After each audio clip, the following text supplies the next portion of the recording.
you heard the audible voice of God to tell you to be praying for your patients. Tell me exactly what happened. Well, you know, this was one day I was walking down the hospital ward on the basement, and I had been praying for people, but it seemed like many of the people weren't receptive, and I was concerned. So I cried out to God for 3 months for an answer to the prayer. Lord, send me the people group you want me to pray for. And what I did that morning, I pressed the elevator button to go up. I prayed that prayer again. Lord, send me your people group that I can pray for, that are receptive. And I heard the voice of God. And the voice of God said this, your people group are your patients, Dr. Crandall.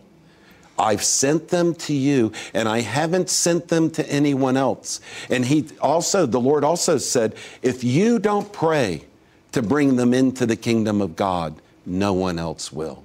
And it changed my life. Now I knew that I could pray for my patients and for the sick on the hospital wards, and it would be covered by Almighty God.